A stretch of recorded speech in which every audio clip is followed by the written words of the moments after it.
বুখারী শরীফের হাদিস, আমার বাবার কথা নয়। আল্লাহ রসুল বলছেন সাহাবীদেরকে, তোমরা আমাকে দুটো জিনিসের গ্যারান্টি দিতে পারবে? সাহাবীরা বলেছিলেন, হে নবী, আমরা যদি আপনাকে দুটো জিনিসের গ্যারান্টি দিই, আপনি আমাদের কিছুর গ্যারান্টি দেবেন? নবীজি বললেন, হ্যাঁ, তোমরা যদি আমাকে দুটো জিনিসের গ্যারান্টি দাও, আমি তোমাদের জান্নাতের গ্যারান্টি দিয়ে দেবো। সাহাবীরা বললেন, বলুন বলুন কি দুটো জিনিস বলুন। নবীজি বললেন, শোনো, দুই ঠোঁটের মাঝখানে এই জিভের গ্যারান্টি দাও, জিভের গ্যারান্টি দাও। হারাম খাবার খাওয়া থেকে জিভটাকে ঠিক করো, বাজে ভাষা বলা থেকে জিভটাকে ঠিক করো, পরনিন্দা পরচর্চা করা থেকে জিভটাকে ঠিক করো। এক নাম্বার হলো দুই ঠোঁটের মাঝখানে এই জিভের গ্যারান্টি দাও। দু নাম্বার হলো দুই রানের বীজখানে লজ্জাস্থানের গ্যারান্টি দাও। দুই ঠোঁটের মাঝখানে দুই রানের বীজখানে, এই দুটো জিনিসের গ্যারান্টি তোমরা আমাকে দাও, আমি তোমাদের জান্নাতের গ্যারান্টি দিয়ে দেবো। যান বাড়ি চলে যান, এবার আমার ওয়াজ শেষ। বাড়িতে গিয়ে দেখবেন হয় চাচার নিচে খারাপ, নয় চাচার উপর খারাপ। ঠিক না বেটি? হুকুমের কারেন্ট নিয়ে চাচা আমার পাকা চালিয়ে তাহাজ্জুদের নামাজ পড়ছে, চুরি করা কারেন্টে পাকা চালিয়ে তাহাজ্জুদ। বাহ বাহ বাহ বাহ। আল্লাহর নবী বলেছেন ওই সমস্ত লোকেদের প্রতি জাহান্নাম, লানাল্লাহু মান সারাকা মানারাল আরদি, যারা জমির আল চুরি করে করে জমি বাড়িয়ে নেয়। এখানে কত আলচোর চাচা এবং চাচার বেটারা বসে আছে, আল্লাহই ভালো জানে। বাড়ি থেকে ভাববেন, চলো না কি যাই। তো এক নাম্বার হলো জলসা কমিটি হতে গেলে তাকে সৎ হতে হবে। দুই নাম্বার হলো জলসা কমিটি হতে গেলে তাকে হালাল খাবার খেতে হবে, হালাল খাবার খেতে হবে। তিন নাম্বার হলো জলসা কমিটি হতে গেলে তাকে 5 ওয়াক্ত নামাজি হতে হবে। পশ্চিমবাংলায় অনেক জলসা কমিটি আছে, অনেকেই 5 ওয়াক্ত নামাজি পড়ে না। ঠিক না বেঠিক? এত সহজ ভাবলেন জলসা, টাকা থাকলেই জলসা হয়ে যাবে, আপনি ভাবলেন? এত সহজ জিনিস নয়। চলুন এগিয়ে যাচ্ছি। এবার আসছি মসজিদ কমিটি হতে গেলে কটা গুণ লাগবে শুনে নিন। শ্রীরামপুরের মানুষেরা, আপনাদের আমি অনুরোধ করে বলছি, যাকে তাকে মসজিদ কমিটি করবেন না, যাকে তাকে মসজিদ কমিটি করবেন না। ছোট্ট একটা উদাহরণ দিচ্ছি। ভাই, আপনাদের গ্রামে জুম্মা মসজিদ আছে? আরে ভাই বলুন না, আছে। তো ধরুন জুম্মার দিনে একজন মুসলিম 25 বছরের যুবক ছেলে, সাদা পায়জামা পাঞ্জাবি সাদা টুপি পরে, ছেলেটি জুম্মার নামাজের খুতবার সময় মসজিদে উঠেছে নামাজ পড়ার জন্য। প্রচুর পরিমাণ বাংলা মদ খেয়ে, কি মদ বাংলা মদ খেয়ে ছেলেটি মসজিদে উঠেছে নামাজ পড়ার জন্য। তো আপনারা সর্বপ্রথম তাকে কি করবেন? আরে ভাই বলুন না, কথা বলুন না। বের করে দেবেন। ছেলেটি বের হতে না চাইলে মেরে জোর করে বের করে দেবেন। ছেলেটির অপরাধ, মদ হারাম খাবার, মসজিদ পবিত্র স্থান, হারাম খাবার খেয়ে পবিত্র স্থানে উঠেছে, তাই তাকে মেরে বের করে দিলেন। বের হতে চাইল না, মেরে বের করে দিলেন। কত ভালো মানুষ আপনারা, শ্রীরামপুরের মানুষ। দুটো মাদ্রাসা আছে তো, এখানে খারাপ লোক থাকার কথা নয়। চলুন, এ মুসলমানের বাচ্চা, মদ করে মসজিদ থেকে মেরে বের করে দিলে, আর সুদ করে মসজিদের সেক্রেটারি বানিয়ে দিলে। বাহ বাহ বাহ বাহ বাহ। মদ করে মেরে বের করে দিলে, আর যে লোকটা জমির আল চুরি করেছে, লোকের মেরে খেয়েছে, 2 নম্বরি চিটিংবাজি দাগাবাজি মুনাফিকি মার্ডার করা মাল, বুড়ো হয়ে গেছে, ছেলেদের অনেক টাকা আছে, কোটি টাকার মালিক, তারা তোমরা সভাপতি বানিয়েছো। তোমাদের কাছে ও সভাপতি হতে পারে, আল্লাহর কাছে ও সভাপতি নয়। মনে রাখবেন, আল্লাহ বলছেন, আচ্ছা মসজিদ কার ঘর? দলিল কোরআন বলছে সূরা জিন, ওয়া আন্নাল মাসাজিদা লিল্লাহি ফালা তাদউ মা আল্লাহি আহাদা। আল্লাহ বলছেন মসজিদ হলো আমার ঘর, আমি ছাড়া অন্য কারোর ইবাদত ওই ঘরে চলবে না। সুতরাং মসজিদ আল্লাহর ঘর, তার প্রমাণ আল্লাহ নিজেই বলছেন আমার ঘরের দায়িত্ব, আমার ঘরের সভাপতি, সেক্রেটারি, ক্যাশিয়ার কমিটি যে সে হতে পারবে না। আমি আল্লাহ বলে দিয়েছি আমার ঘরের কমিটি কে হবে, যাকে তাকে মসজিদ কমিটি করবেন না। বাস্তব কথা বলে যাচ্ছি, গোনা হবে বাবা বলে দিচ্ছি। এই কোরআনে আছে মসজিদ কমিটি কে হবে, শুনে যান।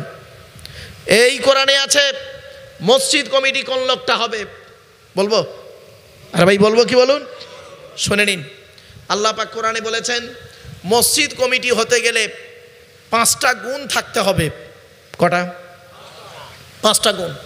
যার মধ্যে এই 5টা গুণ পাবেন তাকে মসজিদ কমিটিতে রাখবেন, আর যার মধ্যে এই 5টা পাবেন না, দয়া করে আপনাদের বলে যাচ্ছি মসজিদ কমিটিতে রাখবেন না তাকে। কেন? কিয়ামতের মাঠে আল্লাহ আপনাকে জবাব নেবে, কেন তুই কমিটিতে ঢুকেছিলিস? চলুন, কোরআন বলছে, আমি বলিনি। আয়াতটা কোথায় আছে? 10 নম্বর পারার 8 নম্বর পৃষ্ঠা 9 নম্বর লাইনে, সূরার নাম সূরা তাওবা 18 নম্বর আয়াতে আল্লাহ বলছেন ইন্নামা ইয়ামুরু মাসাজিদাল্লাহ মান আমানা বিল্লাহ ওয়াল ইয়াউমিল আখির ওয়া আকামাস সালাত ওয়া আতাজ যাকাত ওয়া লাম ইয়াখশা ইল্লাল্লাহ ফাআসা উলাইকা ইয়াকুনু মিনাল মুহতাদিন। সহজ সরল বাংলা মানেটা বলি, আল্লাহ বলছেন মসজিদের দায়িত্ব তারাই নেবে যাদের মধ্যে 5টা গুণ থাকবে। 1 নাম্বার হলো ওই লোকটা মসজিদ কমিটি হওয়ার যোগ্য ব্যক্তি, যে ব্যক্তি পৃথিবীতে 100% আল্লাহ, আমি আল্লাহ আমাকে বিশ্বাস করে, জোরে বলো 1 নাম্বার। 2 নাম্বার হলো ওই লোকটাকে ওয়াল ইয়াউমিল আখির, কিয়ামতকে 100% বিশ্বাস করতে হবে। 3 নাম্বার ওই লোকটাকে ওয়া কামাস সালাত, 5 ওয়াক্ত নামাজ আদায় করতে হবে। এই অনেক মসজিদ কমিটি আছে 5 ওয়াক্ত নামাজ পড়ে না, ঠিক না? ঠিক। কেন কমিটিতে রেখেছো তাদের? লজ্জা করে না তোমাদের? 5 ওয়াক্ত নামাজ পড়ে না, তাকে মসজিদ কমিটিতে রেখেছো কেন? টাকা আছে বলে? কবরে ঢোকো। কোরআন কোনোদিন টাকা পয়সা দেখে না, কোরআন দেখে এই গুণগুলো তার মধ্যে আছে কিনা। সে দাড়ি চাচা হতে পারে, দাড়িওয়ালা হতে পারে, টুপিওয়ালা হতে পারে, টুপি ছাড়া হতে পারে, কোটিপতি হতে পারে, হাজি হতে পারে, আলেম হতে পারে, টোটোওয়ালাও হতে পারে, ওসব দেখার দরকার নেই। এই 5টা গুণ আছে কিনা দেখুন। 1 নাম্বার যে ব্যক্তি 100% আল্লাহকে বিশ্বাস করবে। 2 নাম্বার ওই ব্যক্তি কিয়ামতকে 100% বিশ্বাস করতে হবে। কিরকম বিশ্বাস? কিরকম বিশ্বাস করবে কিয়ামতকে? আমাকে কবরে শুতে হবে, কবরে আমার শুতে হবে, 2 নম্বরি কাজ কোনো মতেই করা যাবে না, চোখ দুটো বন্ধ হয়ে গেলে সব শেষ, এই ভয় যেন তার মধ্যে থাকে। 3 নাম্বার হলো 5 ওয়াক্ত নামাজ আদায় করতে হবে। 4 নাম্বার হলো ওয়াতাজ যাকাত, যাকাত আদায় করতে হবে। যদি যাকাত ফরজ হয়, গরিব হলে আদায় করতে হবে না বাবা। 5 নাম্বার হলো মসজিদ কমিটি ওই লোকটা হবে ওয়ালাম ইয়াখশা ইল্লাল্লাহ, আল্লাহ ছাড়া কাউকে ভয় করবে না যে ব্যক্তি, ওই ব্যক্তি মসজিদ কমিটি হবে। জোরে বলো সুবহানাল্লাহ। যান বাড়িকে দেখবেন। এবার আসছি, বক্তা হলো, কমিটি হলো, এবার আসছি শ্রোতা। রাগ করবেন না কেউ। শ্রোতা হতে গেলে আপনাদের 3টে জিনিস থাকতে হবে, তবে জলসা ঠিক হবে। শ্রোতা হতে গেলে 3টে জিনিস লাগবে। কি কি শুনে নিন। 1 নাম্বার শরীর পাক। কি বললাম বাবা? শরীর পাক।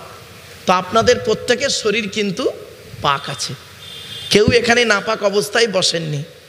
তবে এখন হয়তো অনেকের অজু নাও থাকতে পারে, হতে পারে না বাবা? অনেকের হয়তো অজু নেই কিন্তু শরীরটা কি পাক আছে। 2 নাম্বার কাপড় পাক। তো যে যেমন চয়েসেবল কাপড় পরে আছেন প্রত্যেকের কাপড়টা পাক আছে। 3 নাম্বারটা খুব ইম্পর্টেন্ট, ধরা পড়ে গেছেন, দেখুন, জায়গা পাক। জায়গা পাক, এই জায়গাটাকে নিয়ে আমার একটু সন্দেহ আছে, দেখি ঠিক কিনা। আপনারা যে প্লাস্টিকটায় বসেছেন, এই প্লাস্টিকটা কি প্যান্ডেলওয়ালাদের? এই প্লাস্টিকটা 99% আমি বলছি এই প্লাস্টিকটা পাক আছে বলে আমার সন্দেহ আছে। কেন? আজকের প্লাস্টিকটা এখানে বেচানো হয়েছে, জলসার পরে দেখবেন এখানে তাবারুক দেওয়া হবে, কত মানুষ তাবারুক খাবে। আবার জলসার পরে দেখবেন কত মানুষ জুতো পায়ে দিয়ে এর উপরে চলবে। আবার এই দেখবেন তাবারুকের পরে দু একটা হাড়গোড় পড়ে থাকবে, এলাকার দু চারটে কুকুর আছে, তারা আবার এর উপরে ছোটাছুটি করবে। জলসার প্যান্ডেলওয়ালা করবে কি, এটাকে ভালো করে ঝেড়ে মুড়ে নিয়ে পাশের গ্রামের একটা জলসায় পেতে দেবে কালকে। সত্যিকারের একজন নামাজি মুসল্লি, যার শরীর পাক কাপড় পাক, এই প্লাস্টিকটার উপরে বসার কারণে তার কাপড়টা নাপাক হয়ে যাওয়ার সম্ভাবনা খুবই বেশি। আপনারা কি বলেন? তাহলে কি করা উচিত ছিল শুনে নিন। আজ আপনাদের বলে যাচ্ছি বাবা, এই প্যান্ডেলওয়ালাদের মালের উপরে মসজিদ থেকে মুসাল্লাগুলো এনে সুন্দর করে বিছিয়ে দেবেন, আর লিখে দেবেন দয়া করে বিনা অজুতে কেউ বসবেন না। এইসব তো নেই, বক্তা নিজেই অজু করে না, তা ঘোড়ার ডিম সোতার কি বলবে? খারাপ ভাববেন না বাবা, বাস্তবটাই বলে গেলাম আজকের। আর একটা কথা বলি, এইভাবে আপনারা প্যান্ডেল করেন কেন? হ্যাঁ, উপরটা দেখলে মনে হচ্ছে জান্নাত, আর নিচেটা যেন মনে হচ্ছে যেন জাহান্নামায় ঢুকে পড়েছি। এত বড় প্যান্ডেল করে এত বড় সাজিয়েছেন, কটা লোক বসবে? এখানে আছে কজন? 1 2 3 4 আর কে 5। এত বড় করার দরকার ছিল এটা? পয়সা আপনাদের বেশি তো, অসুবিধে নেই, এর থেকে আরও বেশি করবেন, কোনো প্রবলেম নেই। ইয়ে করবেন, এসি প্যান্ডেল করবেন, সব থেকে ভালো হবে। এসি প্যান্ডেলটা সব থেকে ভালো হবে। আপনাদের পয়সা আছে, করবেন, আলহামদুলিল্লাহ, অসুবিধে নেই। তবে নিচেটা একটু ভালো করে করবেন, উপরটা যা করেছেন এসি প্যান্ডেল করবেন, ভালো হবে। পয়সা থাকলে করবেন, নো প্রবলেম। তবে এত বড় করার দরকার ছিল না স্টেজটা। আর যদিও করেন, এখানে 10-12টা আলেমকে বসা উচিত ছিল, ঠিক না? ঠিক। এত সোজা ভাবলেন নাকি জলসা? মাইকের সামনে এসে কিছু বলে দেওয়ার নাম বক্তা নয়।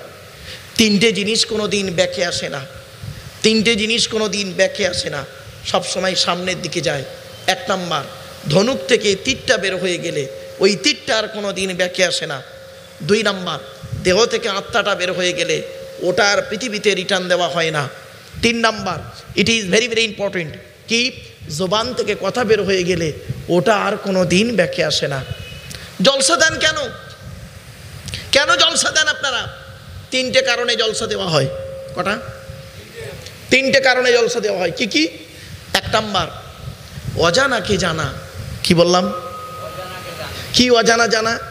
একটু ধৈর্যের পরিচয় দিন, নিজেরাই এখানে বসে বুঝতে পারবেন অজানা কি জানা হলো। 2 নাম্বার হলো ভুল সংশোধন করা। কি বললাম বাবা?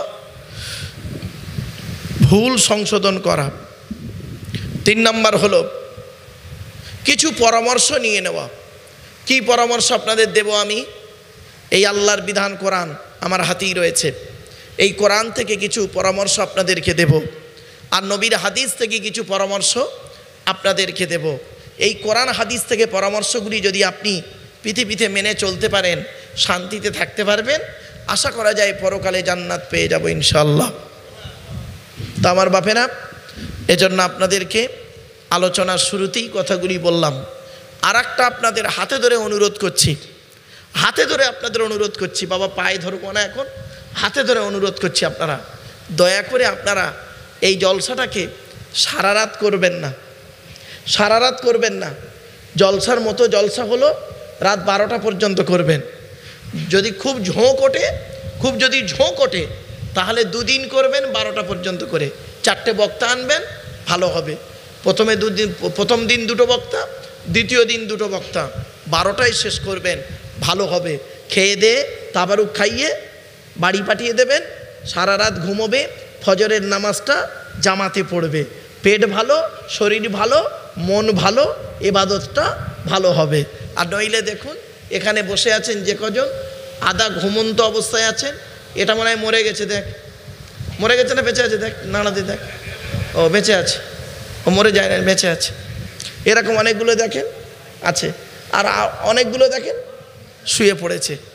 এক কাজ করুন তো দেখি, ওই যে কটা শুয়ে আছে ওদেরকে বলুন তুলে দিন, আর নইলে ওদেরকে বলুন যা বাবা তোরা বাইরে যা, এই এই তুলে দেন তো, জলসার প্যান্ডেলে এসে ঘুমানো হচ্ছে, এই তোলেন তোলেন ওদিকে তোলেন তোলেন, তকবীর দেন, নারাই তকবীর, নারাই তকবীর। এই ওই তো ভাই তুলে দেন তো, ওটা বল যা মসজিদে শুকে যা, সব পাঠিয়ে দেন, হয় এখানে তুলে দেন, আর নইলে মসজিদে পাঠিয়ে দেন। বাবা তুলে দেন, মুরব্বী তুলে দেন, তুলে দেন, ওগুলো তোলেন তোলেন। সব শুতে এসেছে এখানে, আল্লাহর কোরআনের জায়গায় এখানে শুতে এসছে, এই তুলে দেন, এই ভাই তোলেন, ওটাকে তোলেন, আর নয় বল মসজিদে চল যাব। এই এই এই ইউটিউবওয়ালারা এগুলো ছাড়িস নি, এগুলো ছাড়িস নি, কেটে দিবি। এই তুলে দেন, তুলে দেন।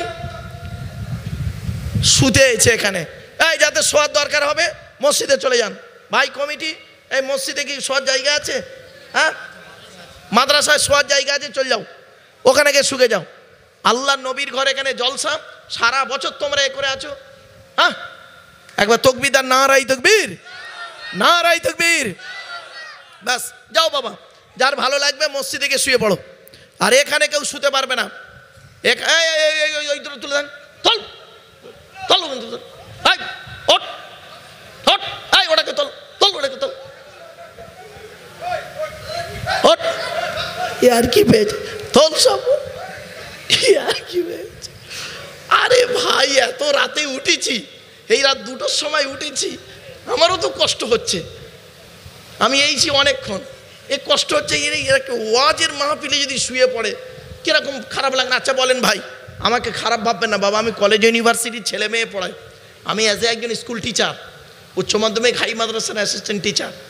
আমার ধরেন আমি ক্লাস 9-এ গিয়ে যদি ক্লাস করি, আর তার মধ্যে যদি 130 জন ছেলে মেয়ে, জাস্ট উদাহরণ, ক্লাস 9-এর মধ্যে রয়েছে 130 জন ছেলে মেয়ে, তার মধ্যে যদি 30টা যদি জেগে থাকে, আর যদি 50টা ছেলে যদি ঘুমায়, কে খেলা করছে, কে বাদাম খাচ্ছে, কে ক্লাস করাতে মন চাইবে? বলুন বলুন, ক্লাস করাতে মন চাইবে? সব কটা যদি জেগে থাকে ক্লাস করাতে মন চাইবে। এবারে চলুন একবার তকবীর দান, নারাই তকবীর, নারাই তকবীর, নারাই তকবীর। একবার দরুদ শরীফ আল্লাহুম্মা, জোরে জোরে। এই পাশে যে ঘুমাবে ঠেলে দাও।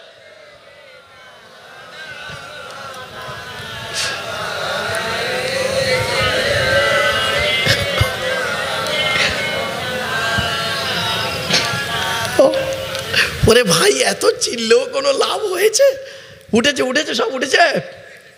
ঠিক আছে চলেন বাপেরা, আমি আপনাদেরকে এরকম জোরে জোরে চিল্লে চিল্লে কেন কথা বললাম জানেন? ওহ, অনেক চেল্লানোর পরে যে কি গোটা কত ফেরেস্তা এসে দাঁড়িয়েছে ওখানে। আয় বাবা আয়, ফেরেস্তাগুলো আয় ঢোক। ওই জিবরাইল, মিকাইল, ইসরাফিল, আয় ঢোক ঢোক ঢোক। ওহ আয় বাবা ঢোক। একবার দরুদ শরীফ আল্লাহুম্মা, জোরে জোরে।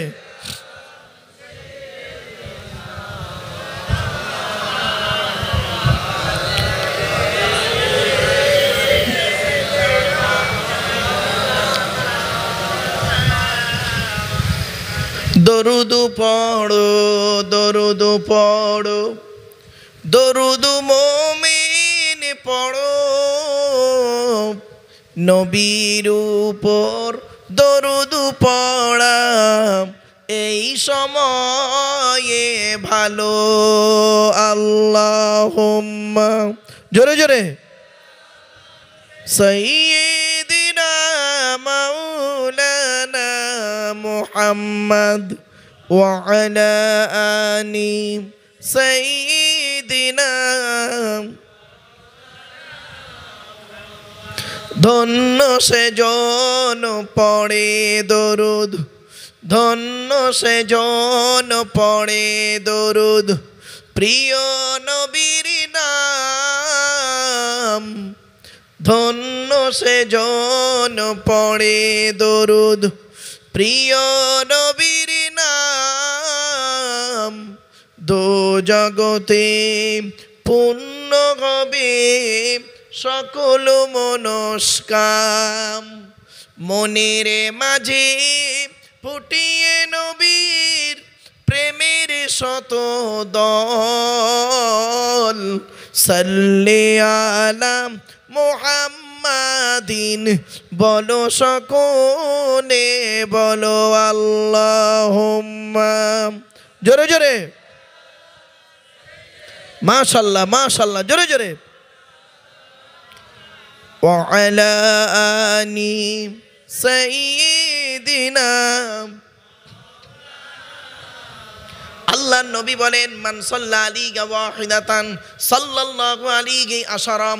আল্লাহ নবী বলেন, যে ব্যক্তি আমার উপরে একবার দরুদ শরীফ পড়বে, নামায় আমল নামায় 10টা নেকি লিখে দেওয়া হবে। তাই অনুরোধ করে বলে যাচ্ছে আল্লাহ রাসূলের আরেকটা হাদিস, আল্লাহর নবী বলেন মান সাল্লা আলাইহি আশরান ফি আউয়ালিন নাহারি ওয়া আশরান ফি আখিরিন নাহারি নালাতহু শাফাতি ইয়াউমাল কিয়ামা। আল্লাহর নবী বলেন যে ব্যক্তি দিনের শুরুতে আমার উপরে 10 বার দরুদ শরীফ পড়বে, দিনের শেষে আমার উপরে 10 বার দরুদ শরীফ পড়বে, ওই ব্যক্তির শাফাত সুপারিশ কিয়ামতের মাঠে আল্লাহ খুবই নিকটবর্তী করে দেবে। তাই উচ্চ আওয়াজে দরুদ শরীফ আল্লাহুম্মা, জোরে জোরে। এই ওটা বেঁকে গেছে কেন? ওয়া আলা আলি সাইয়্যিদিনা, খোদা খোদা বলে ডাকি, খোদা খোদা বলে ডাকি, তবু খোদা পাই না, খোদা খোদা বলে ডাকি, তবু খোদা পাই না, এখনো মলিনি কেন হৃদয়েরই আয়না। আল্লাহুম্মা সাল্লি আলা, জোরে জোরে, ওয়া আলা আলি সাইয়্যিদিনা, আল্লাহুম্মা আমিন। রব্বানা যালামনা আনফুসানা ওয়া ইন লাম তাগফির লানা ওয়া তারহামনা লানাকুনান্না মিনাল খাসিরিন। রব্বি জিদনি ইলমা রব্বিরহামহুমা কামা রব্বায়ানি সগীরা। রব্বুল আলামিন, সন্ধ্যা থেকে নিয়ে এখন পর্যন্ত বহু আলিম উলামা ওয়াজ নসিহত করেছেন। আমি অধম গুনাহগার, তেমন তো কিছুই জানি না, আমার নিজস্ব বলার কোনো ক্ষমতাই নেই। সুবহানাকা লা ইলমা লানা ইল্লা মা আল্লামতানা ইন্নাকা আনতাল আলিমুল হাকিম। রব্বুল আলামিন, যা কিছু বলাবেন, শোনাবেন, পড়াবেন, আল্লাহ আমাদের আমল করার তৌফিক দান করুন। খাস করে মাবুদ, দূর দূরান্ত থেকে যে সমস্ত বাবাজিরা, যুবক ভাইয়েরা, স্নেহের কচি কচি বাচ্চারা, মা বোনেরা রাতের আরামকে হারাম করে দিয়ে, মূল্যবান সময়কে ব্যর্থ দিয়ে, আরামের বিছানাকে ত্যাগ করে দিয়ে পবিত্র কোরআনুল কারীমের মাহফিল শোনার জন্য চাতক পাখির ন্যায় ছুটে এসেছেন, আসছেন এবং আসবেন। কিয়ামতের দিন মুসিবতের সময় আরশের তলায় ছায়া দান করুন। রব্বিশ শাহনি সদরি ওয়া ইয়াসসিরনি আমরি ওয়াহলুল উকদাতাম মিন লিসানি ইয়াফকাহু কওলি। আল্লাহুম্মা ইন্না নাসআলুকা, আল্লাহুম্মা ইন্না নাসআলুকাল জান্নাতা ওয়া নাউযু বিকা মিনান নার। রব্বুল আলামিন, কোরআন হাদিস ইজমা কিয়াস মোতাবেক আলোচনা করা, বলা, বক্তা শ্রোতাকে আমল করা তৌফিক দান করুন। সুবহানা রাব্বিকা রাব্বিল ইজ্জাতি আম্মা ইয়াসিফুন ওয়া সালামুন আলাল মুরসালিন ওয়ালহামদুলিল্লাহি রাব্বিল আলামিন। ওয়াজআল আখির কালামিনা ইনদাল মাউতি লা ইলাহা ইল্লাল্লাহু মুহাম্মাদুর রাসূলুল্লাহ। Sadri Jalsa, in the name of Allah, the most merciful, most beneficent, peace be to Allah, Lord of the world. সনাম ধন্য, সুনির্বাচিত, মহামান্য আজকের মাহফিলে সভাপতি সাহেব, আমন্ত্রিত উলামা হযরত, দিন দরদি, ইসলাম দরদি, মুমিন মুত্তাকি মুসলমান, সালেহ নেককার আল্লাহওয়ালা বাবাজিরা, আমার যুবক ভাইয়েরা, স্নেহের কচি কচি বাচ্চারা, পর্দার অন্তরালে পর্দানসীনা ধার্মিকা, স্নেহময়ী মমতাময়ী আমার মা ও বোনেরা, তারও সাথে জানাই আমার আওয়াজ শ্রবণকারী মুসলিম অমুসলিম সমস্ত জাতির মানুষেরা, মহান আল্লাহ পাকের দরবারে শুকরিয়া আদায় করি যে রব্বুল আলামিন আমাকে আপনাকে এই তাহাজ্জুদের সময় বসিয়েছেন। কিছুক্ষণ কোরআন হাদিস ইজমা কিয়াসের কিছু কথা শোনার, বোঝার, আমল করার উদ্দেশ্য নিয়ে সেই পরওয়ারদিগার বেনিয়াজের দরবারে প্রাণ খুলে ভক্তি ভরে উচ্চ আওয়াজে একবার শুকরিয়া আদায় করি। বলুন আলহামদুলিল্লাহ। সাথে সাথে বলুন সুবহানাল্লাহি ওয়া বিহামদিহি সুবহানাল্লাহিল আযীম। এটি হলো বুখারী শরীফের শেষ হাদিস। আর বুখারী শরীফের প্রথম হাদিস হলো ইন্নামাল আমালু বিন্নিয়াত। এর বাংলা অর্থ হচ্ছে প্রত্যেকটা কাজ তার নিয়তের উপরে নির্ভর করে। তাই এতগুলো জ্ঞানী গুণী বুদ্ধিজীবী মানুষ আপনারা এসেছেন, আপনাদের অন্তরে একটা নিয়ত বা উদ্দেশ্য আছে। আমি অধম আব্দুল্লাহ খিল মারুফ, তেমন ইলিম নেই, তেমন জ্ঞান নেই। আল্লাহ পাক আমাকে এখানে আনিয়েছেন, আমারও অন্তরে একটা নিয়ত বা উদ্দেশ্য আছে। আমার নিয়তটা আপনারা কেউ জানেন না, আপনাদের নিয়তটা আমিও জানি না।